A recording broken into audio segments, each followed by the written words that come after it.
Welcome in, everybody. Another nice new edition of Celtics Beat. Adam Kaufman, of course, our producer, Evan Valenti, Ian Thomsen, good friend of the program. And Ian, how are you? Hope you're staying safe. Yeah, doing the best I can, like everybody. But yeah, all the news is good here. I appreciate it, Evan. Thank you. So this particular show, and I feel like I need to warn people, right off the hop. But generally, of course, it's a very Celtics focused show. No kidding. It's called Celtics Beat.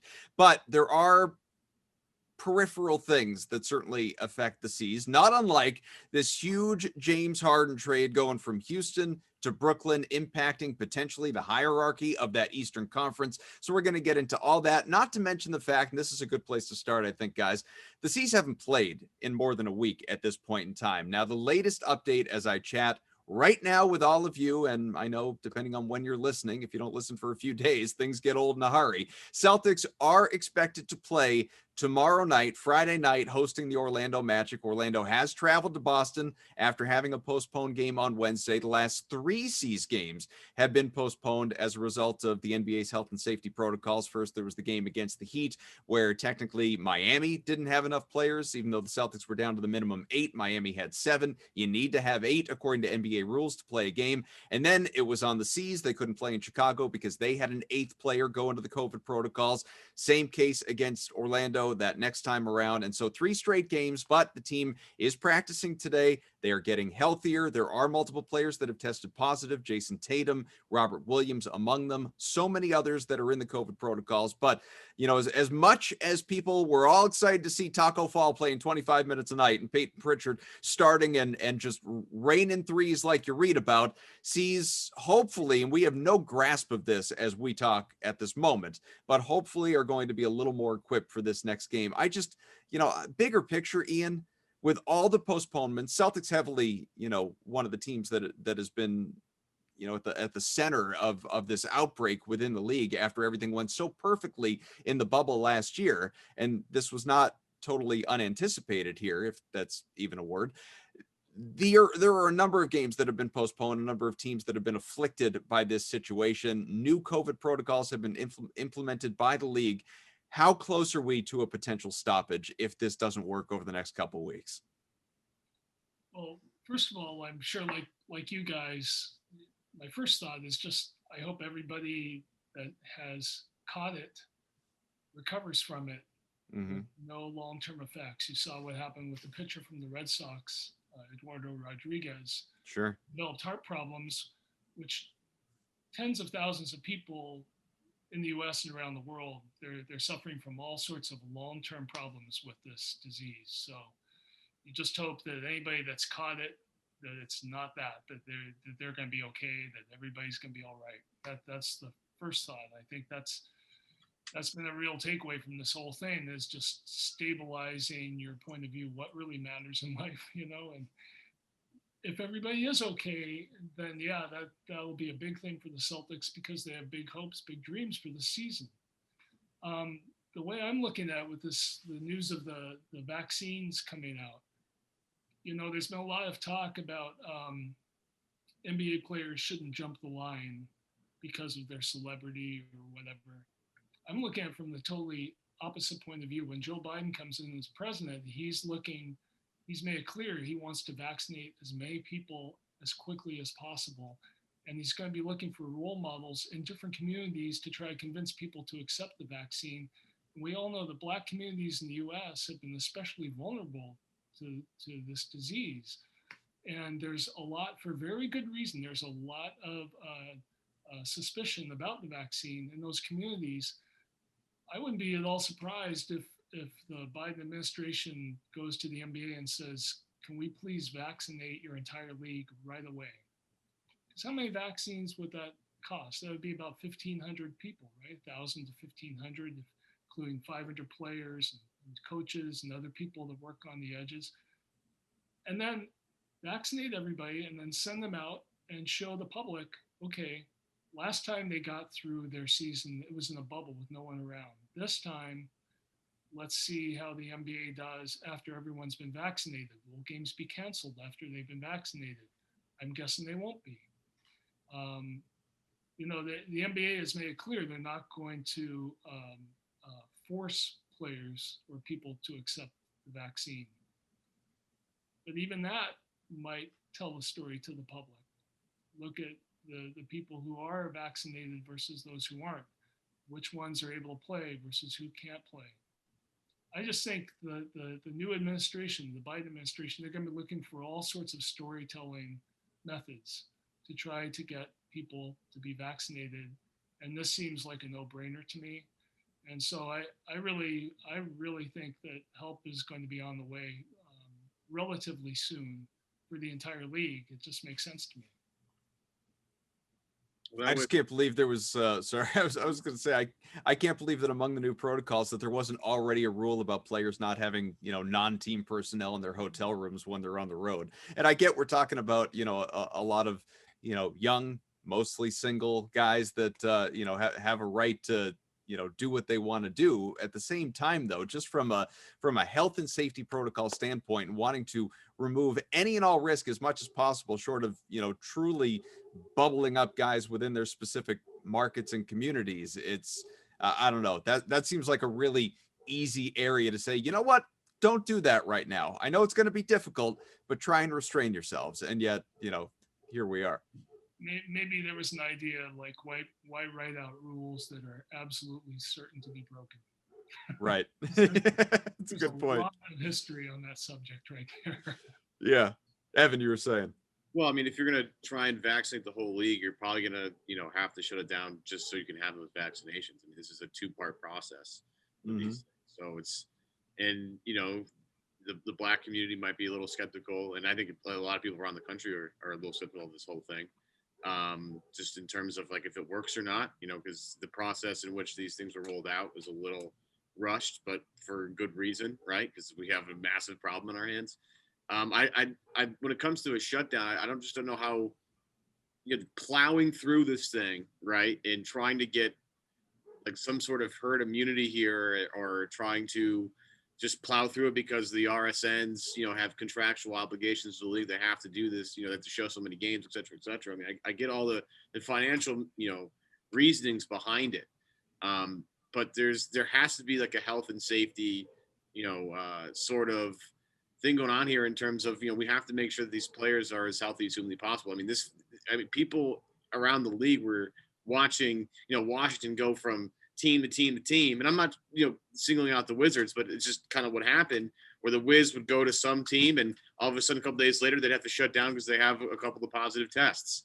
And what you're seeing in real time is how this particular virus can spread so quickly and affect so many people and a lot of money in a short amount of time. And in order for this league to really get back on track and to get, like, because you're playing regular season games, and I know, like, you know, it's the regular season, whatever, but when you already have a smaller season, they've already cut 10 games, get down to 72, you know, every single game matters a little bit more, right? And you have a lot of teams that invested a lot of money. I'll throw the Atlanta Hawks out there, and they're trying to make the playoffs this year, right? Atlanta stocked up on free agents, Danilo Gallinari. They got Bogdanovich as well. They brought in Rondo to try and get that team over the hump and into the playoffs.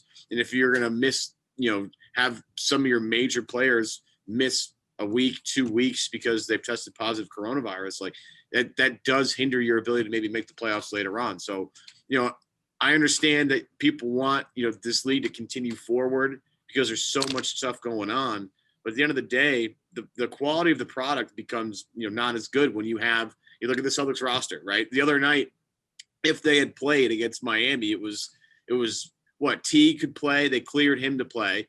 Pritchard was the backup guard. I think Tremont Waters was there, but I think they had two players over 6'5", and one of them was Taco Fall, and the other one was Aaron Neesmith. I mean, that to watch a team go out there and try and play another team with two guys over, I mean, it would have been somewhat entertaining, but it's not the same product that we're all used to. And I think at some point you're going to have to look at this thing and say, like, look, for the health and safety of everybody in this league, we might have to take a break for 2 weeks, 3 weeks, just to get this thing under control and get back to work again. I mean, I have a hard time seeing how this doesn't, you know, if you value your players' health and safety, how you can't shut this down just for a little bit at a certain point to get everything back on track. And that's why we haven't seen the second half of the schedule yet, because they're kind of plan on this happening. This wasn't going to be a smooth rollout. And if it was, it would have been a complete miracle.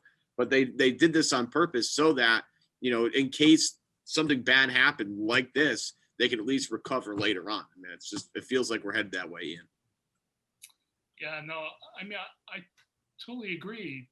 The most important thing is the health of people. That's what matters most here. If you can run your league while maintaining the health of people, then yes. It's interesting, Evan, the idea of shutting down to get the vaccine. I haven't really heard of that. Like people who are getting the vaccine now, doctors, they're still, when they get the first dose, they still go back to work and they're still working in the hospitals.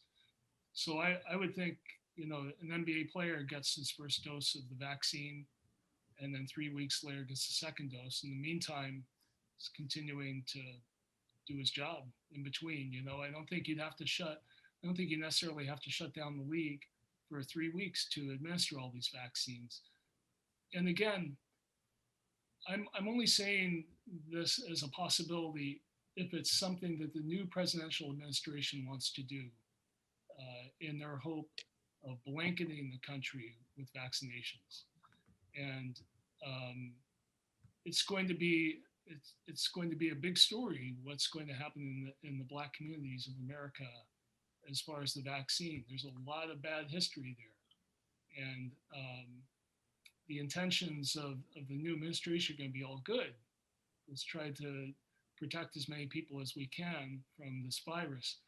So I just would think among the many different groups, and look, the Black community isn't going to be the only group that the Biden administration is going to be trying to reach out to. There's going to be all sorts of different groups out there, communities out there, and there'll be different role models who will be asked to serve.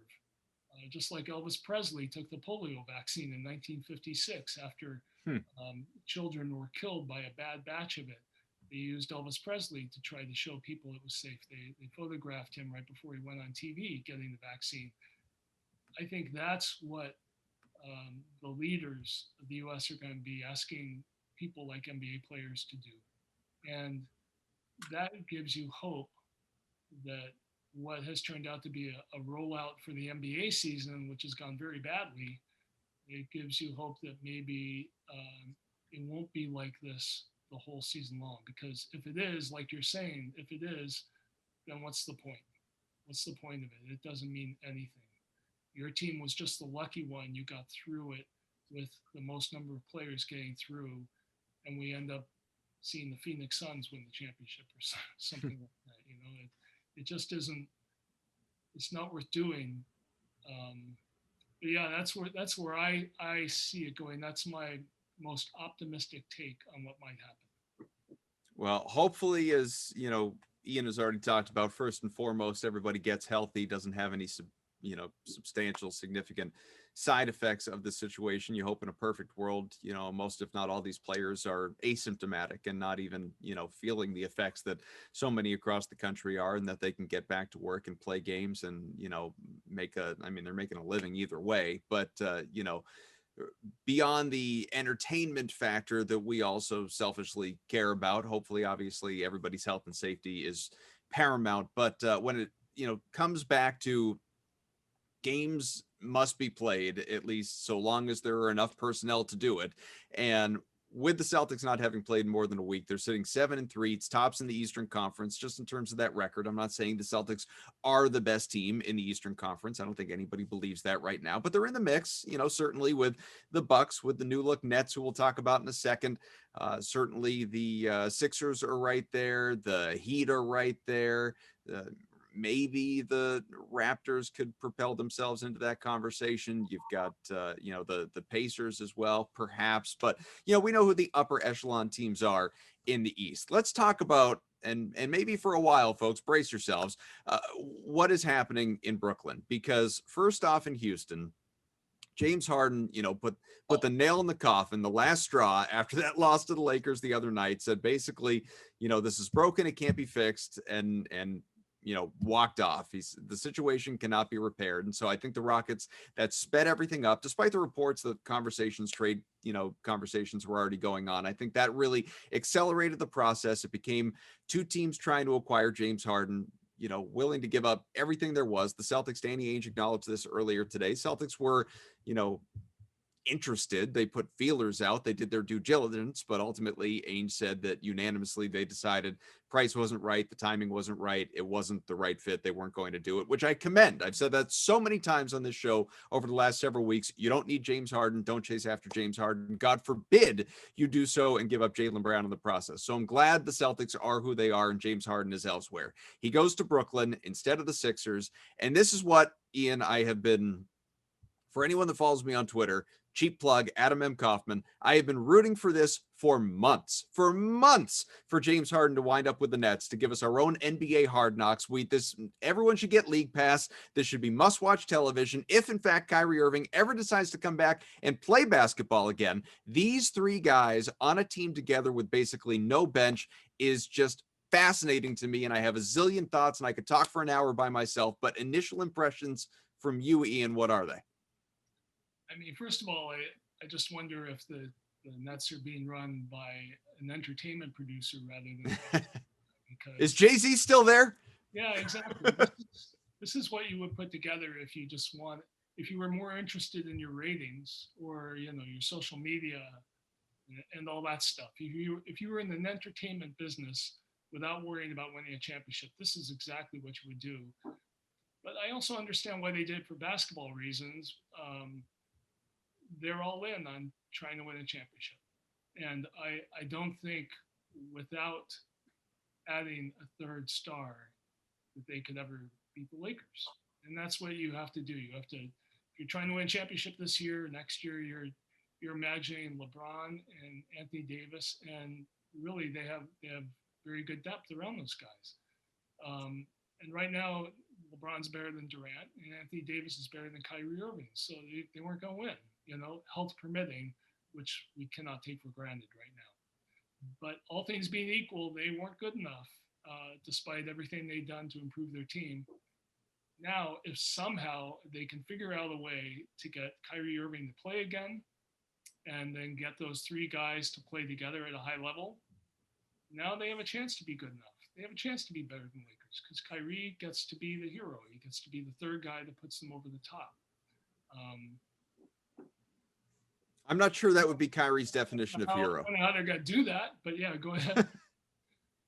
No, I was just going to say, I don't think that's what Kyrie's looking for. I mean, it just depends on all these things. There's so many factors. It depends what you want to believe is true. I mean, there was the report yesterday out of SNY, and I think signs have pointed to this, so I am inclined to believe it, that Kyrie Irving, his relationship with Kevin Durant has grown distant. Go figure. That happens with Kyrie everywhere he is. As soon as he gets, into the inner workings of a team, he grows distant, his, relationship-wise with all of his teammates. I don't care if they were best friends before they signed on together. Of course they've grown distant. And, Mr. I don't think we have a head coach, apparently is still furious with the organization about the Steve Nash hiring and, the fact that he wasn't consulted in the process. I just think, to me, I've said this before.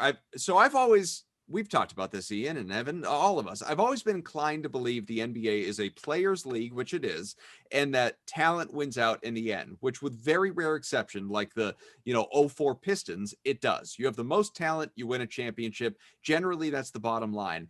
In this new era of social media and personalities and just the evolution of the NBA player as we know them in recent years, I have expanded that thought to which ultimately it's not talent alone that wins out.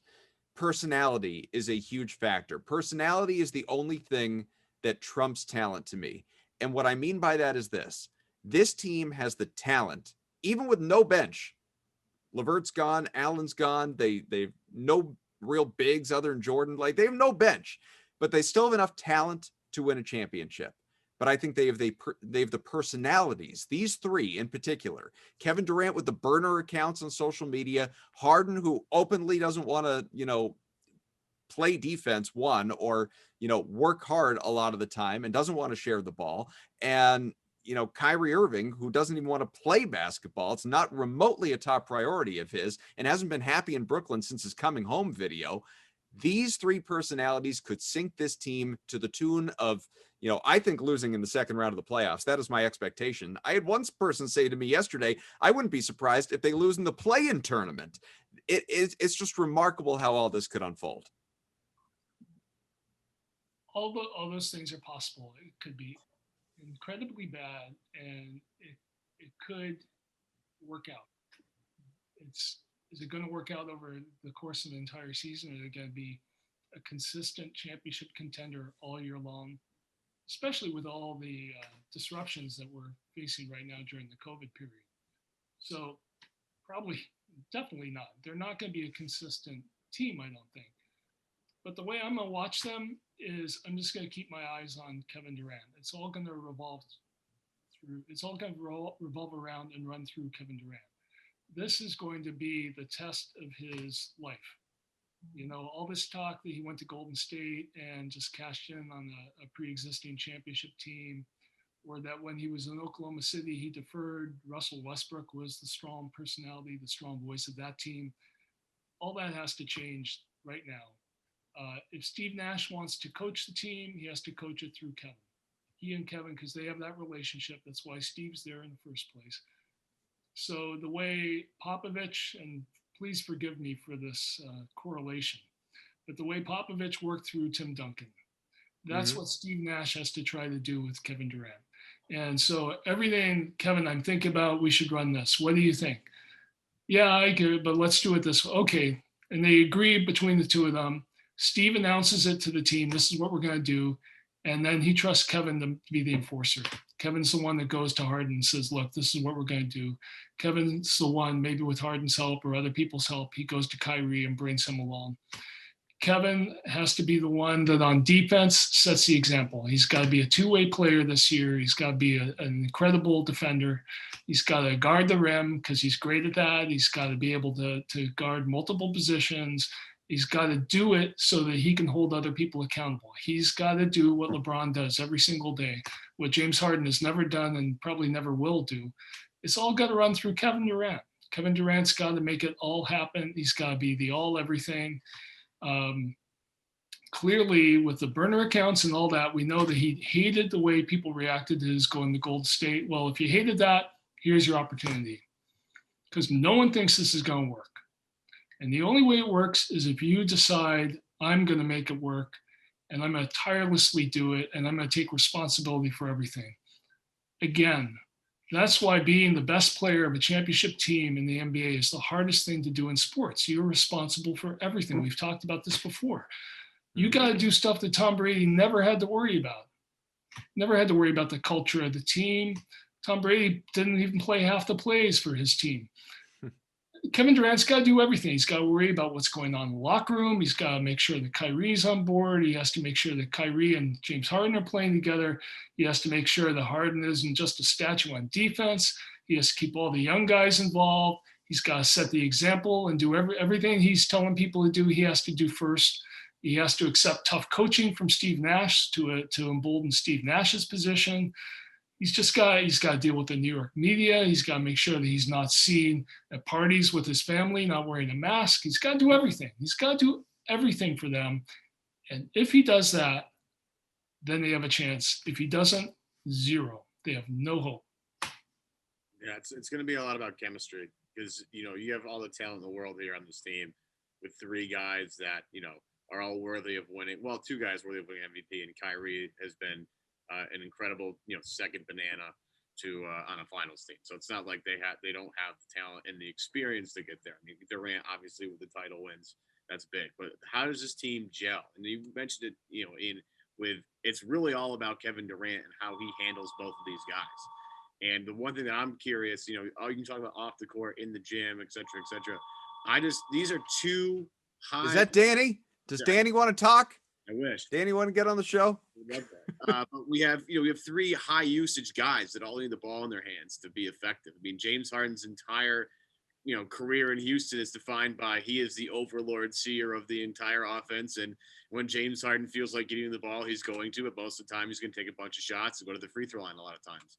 Now you have two other guys that need the ball just as much as Harden does. I mean, again, Durant, you said is, and I've said this about Jason Tatum, Durant's going to have to defer to guys to get them involved and keep them engaged in the game. But at the end of the game, they have three guys that can close, or maybe 2.5, depending how you feel about Kyrie, but Kyrie's a great closer. In terms of, who takes the final shot. I mean, it's going to take sacrifice. Howard Beck wrote an article, I think last week, detailing the sacrifice the 08 Celtics made, right? Ray Allen, that's not what he signed up for, but he had to do what he had to do to win a championship, right?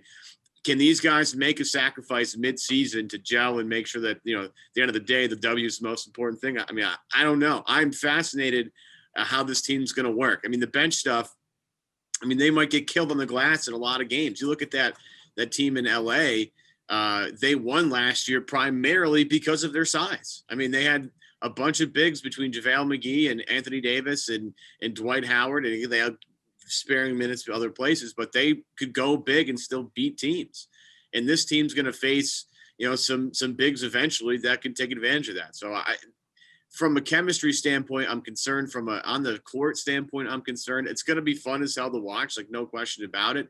It makes them the favorite, quote unquote, to come out of the Eastern Conference. But you're entrusting Kevin Durant in a role that maybe he's not all too comfortable with. And Steve Nash has never coached a year in his life to handle this whole thing. And I'm not totally convinced it is going to work out, especially when you have other teams that have a little bit more chemistry, although they don't have as much talent. So this is kind of the ultimate chemistry versus talent thing. But I am thrilled that it happened because, for the content solely.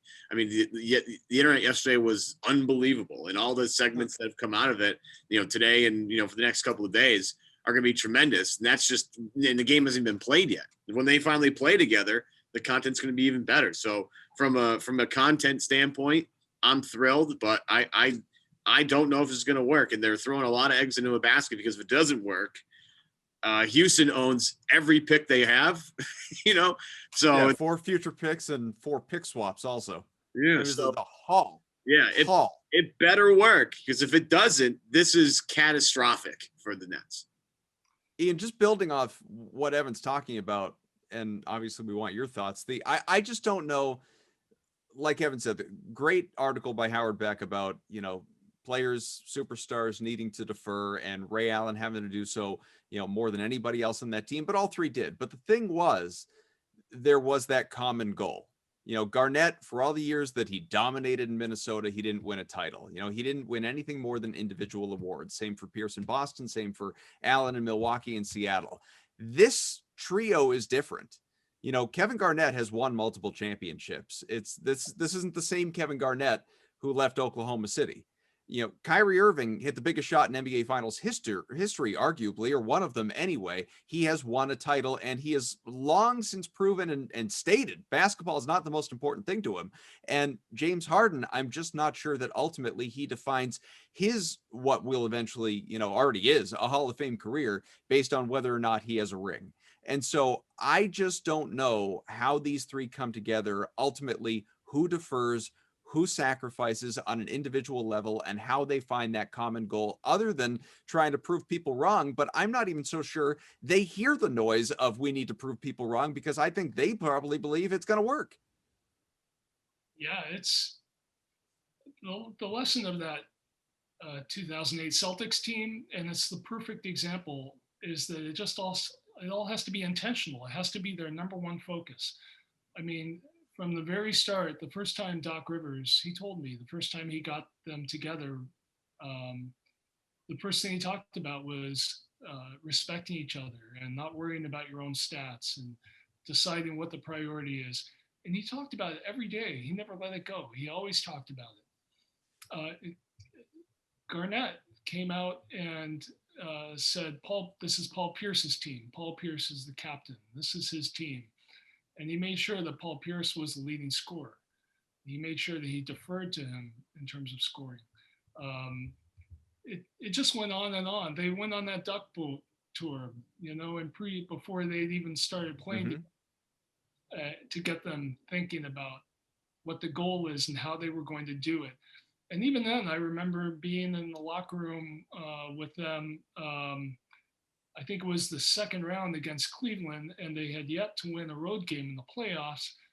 And you could just see the daggers flying between the eyes of Ray Allen and Kevin Garnett that night after they'd lost yet again in Cleveland. And we all look back on that as such a glorious season for them, and it was all kumbaya and all that stuff. But it wasn't. It was really hard, and that was after they'd been focused on all the time. So, I mean, you're totally right. I mean, who knows if this is going to work? The default position should be that it isn't going to work, and it's only going to work if they really work hard to make it work. They make it their number one focus, and that to me is why it all has to start with Durant. If he doesn't take charge, they have no chance of making it work. I will say this though, as far as a trade, if you think about the draft picks, I don't think they gave up that much, really, because okay, the swaps of picks, Houston is going to be bad for quite a while. I mean, it's clear their owner is in a bad financial position right now, and they've just dumped a ton of salary, and I would think they're going to keep doing this. So I just think that they're in a position where when it's time to swap the pick, Houston's probably not going to want to swap. Well, I think the question is, to your point, like the picks aren't going to be that good if this works and Brooklyn is good. But, we're talking about the next couple of years. What does it look like 4 and 5 years from now when some of that pick flexibility or inherited picks still exist? What is Brooklyn going to look like? Because obviously, last time around, it was very different, in trading for an aging Kevin Garnett and a Paul Pierce. And I think if nothing else, this is a reminder of how bad that deal was with what they gave up in that package. That flamed out in a hurry. I don't know how quickly I don't think this is going to work in terms of championship expectations, really, but how quickly is it all going to combust? That is very pertinent to the draft picks. No, you're right. Down the line, it's like those big baseball contracts, right? Albert Pujols, at the end, or even maybe Mookie Betts for all we know, at the end, Sure. You're going to regret those signings. And at the same time here, they're going to regret it. But clearly they're all in, and they're operating on this new NBA timeline that exists for every team but the Lakers or the Celtics. The Celtics have their young stars locked up for a number of years, which is unusual in the league today. The Lakers, they know probably that those two guys aren't going anywhere, but everyone else in the league, when they get stars together now, they're looking at a short window because it is combustible and volatile, and you don't know how long these guys are going to stay together anymore. So, they're all in. They have to make it work this year and next year. It could all go away and they could be left with nothing. If those guys do leave after 2 years, because the Nets gave away so much, they're going to have tons of cap space, and they are going to be in New York, and they were a destination for these stars. So maybe they're thinking we could recruit more stars. Something I don't think Houston's ever going to be able to do with that owner. So I can just see from their point of view how they probably have some kind of algorithm going on in their head where they said, okay, if we're able, even if it doesn't work out, if we're able to replace those guys, maybe the draft picks don't really hurt us so much. They're going to be mid to late round picks every year, ours, and they're not, and the Rockets probably aren't going to want to swap. And so they gave up Karis LeVert, Jared Allen, and a bunch of draft picks that aren't really worth much. And they believe in their ability to transform guys who weren't picked high into players, which is the story of their success. It's why right now the odds makers say that the Nets are ahead of the Celtics.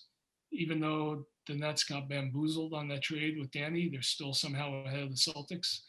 So they probably have a lot of confidence in themselves that they can overcome just about anything. So, Ian, some people would probably like us to be done with the Nets. We're not done with the Nets yet, because while we have glossed over it, we have mentioned it, we haven't really taken a deep dive into it. And I only want to go so long on this, but Kyrie Irving, who is Danny Ainge and Brad Stevens must be thrilled that he is just no longer their problem. Quite frankly, is the simplest way I can put that. Steve Nash has to be beside himself that 12 games, 11 games into his head coaching career, he's being asked questions about whether Kyrie Irving, who's not injured, is going to come back and play again this season, period. The guy has just gone AWOL, breaking NBA protocols, off, having massless birthday parties, lavish gatherings for his sister. And the guy is off the map, obviously. And we knew that was always a possibility, but this thing has gone south in record time, even for Kyrie Irving for his time in Brooklyn. Now that he is finally paired with Kevin Durant, who missed all last season due to his injury, what I'm wondering is this Harden trade, because there were reports a couple weeks back that he was not in favor of James Harden trade. Is this going to bring him back any faster? Does this drive him away any faster? Will he play again this year? How does this unfold with Kyrie Irving? Well, I think it's a good guess that they probably hated being held hostage by Kyrie Irving's absence and his future, what he's going to decide. So they said, we have Kevin Durant here, and he wants us to trade for James Harden, and the owner in Houston wants to unload salary and all the rest of that. So let's do that. And now we're no longer subservient to Kyrie Irving. Like we can go forward with James Harden and Kevin Durant. But the bottom line is they have no chance to win unless Kyrie comes back. So at least, they gave Durant what he wanted. They maintained the relationship with him. They have 2 stars. So if Kyrie never comes back, they'll be representative. They'll have a chance. They should make the playoffs. And but if they want to go far, if they want this to play out the way they all dreamt it would, they're going to need Kyrie to come back. I have no idea the psychology of Kyrie Irving. I have no idea what his circumstances are right now. If there's actually a real thing driving this absence, or, a real serious thing, probably not based on pictures of him and his family party, but you just never know. But maybe they have an idea that they just wait for him to return. That it's a little bit like Phil Jackson saying to Dennis Rodman, go on to Las Vegas for a few days, get your head right. I don't want you to do while you're there. When you come back, I'll expect you to play whenever that is, which is a true story, right? That's what happened. And they won the championship that year with Dennis Rodman as one of their key guys. He did come back. So there's all sorts of stories here. This has more of an ABA kind of overtone to it than just about anything we've seen lately. ABA times 10 when you think about how much more money there is in the NBA now than there was in the ABA back then. But back then there were all sorts of ABA stories, right? About crazy things going and guys disappearing and unexplained absences and talents that had no moorings. So we've seen this before in other venues. This one just happens to be not happening in Memphis or Minneapolis. This is happening in New York City with 3 of the more enigmatic stars in the NBA. So it's just the beautiful makings of a script, right? It's a Hollywood treatment where like you say what's going on in the 2-paragraph proposal, and the producers are all leaning forward wanting to know what happens next. Say to them, I'm not going to tell you. I'll let you know in June what happens next. Yeah. And they're like, and that's what we're all going to be like. We're all going to be leaning forward, waiting to find out what's going to become of this. And it's going to be fascinating. And for the NBA and for the league overall, it can't lose. No matter what happens, people are going to be paying attention. The only people that have something to lose here are the Nets. And, no one's really cared much about the Nets anyway. It's not like there are a lot of fans of the Nets out there. So we just get to watch this as uninterested parties. Yeah, the one thing with Kyrie, and again with Adam, like I'm thankful that this is no longer too much of a headache for Celtics fans anymore. But this Kyrie thing, and if he wants to be a social justice advocate, I have no problem with that. I mean, that's using your platform for a good reason, trying to advocate for different, for the betterment of communities. That's phenomenal. I mean, I applaud that.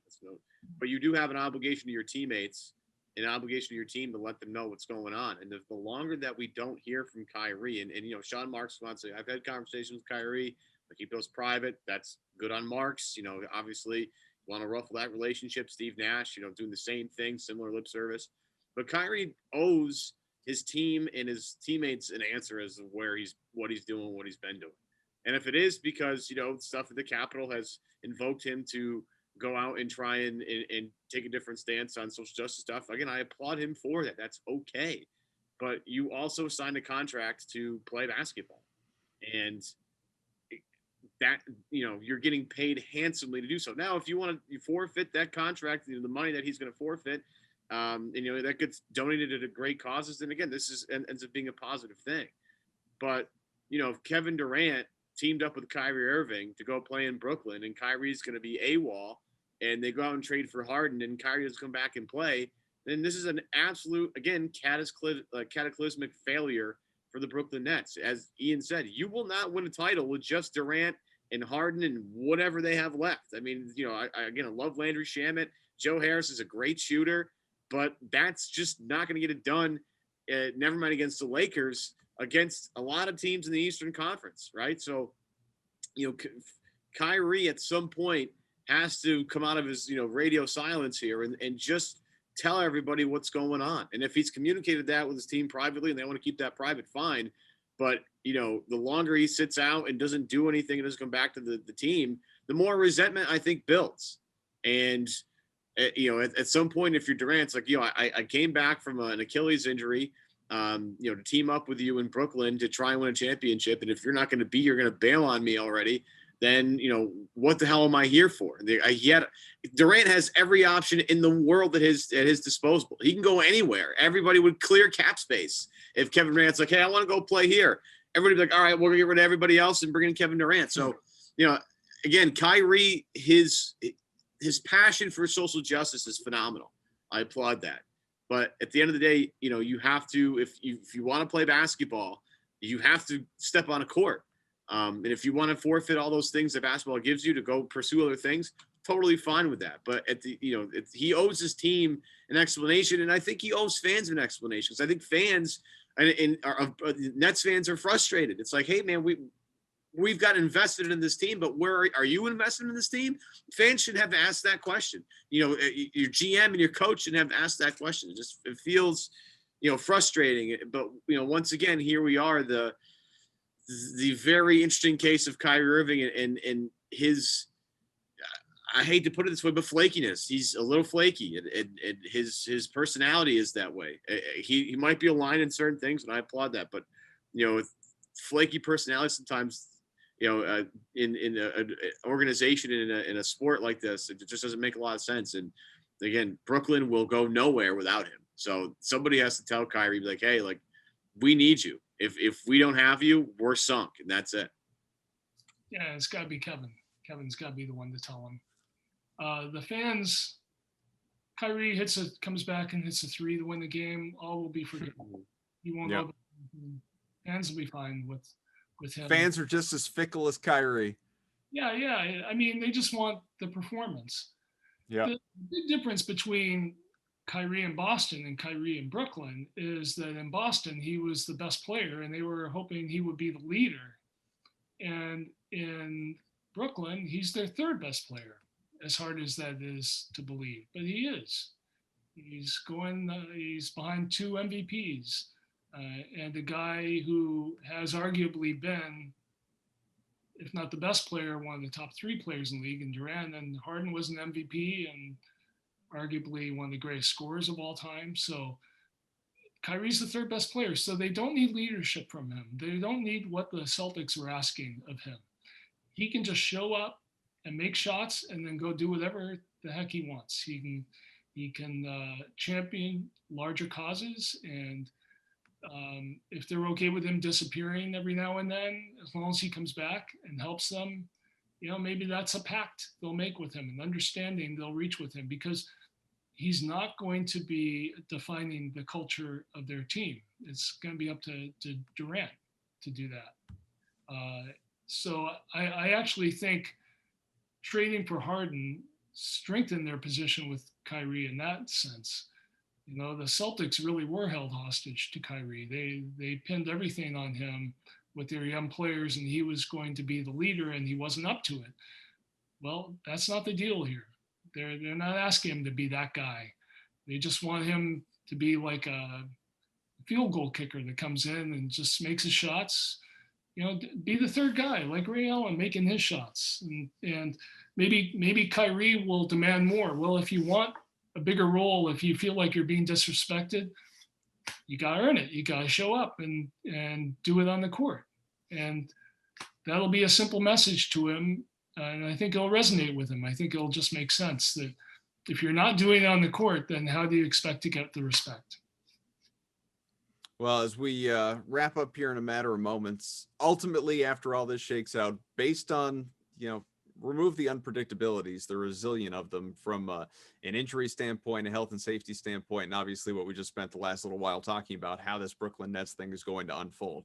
Where are the Celtics in the Eastern Conference to you in this hierarchy with some of these, certainly more talented teams, but, Brooklyn is mighty combustible as well?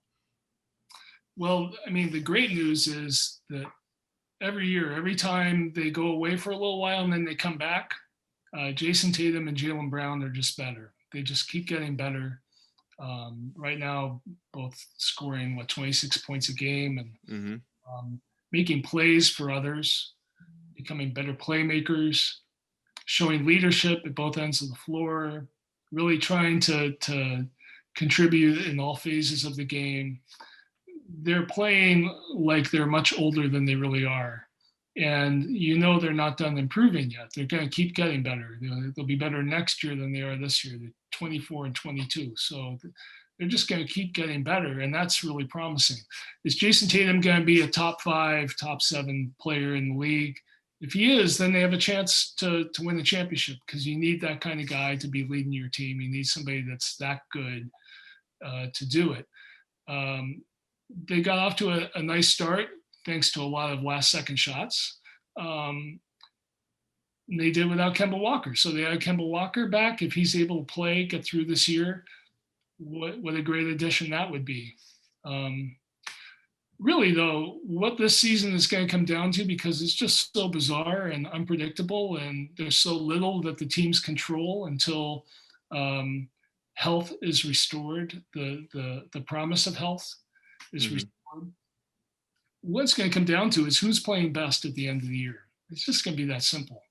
So if the Nets are playing really well, then good luck trying to beat those 3 guys if they're playing well. But if they aren't playing well, is it Milwaukee that's playing at a high level, that has teamwork? They've been able to develop teamwork in spite of physical distancing protocols and all the other things that are going on. Are the Celtics really clicking? There's a Philly, Miami's probably the most team-minded team in the East. Are they the ones that are playing a high level? Who has the sum of the parts going at that time of the year? That's what it's going to come down to. And right now, it's just impossible to predict. There's a lot of teams that have a chance.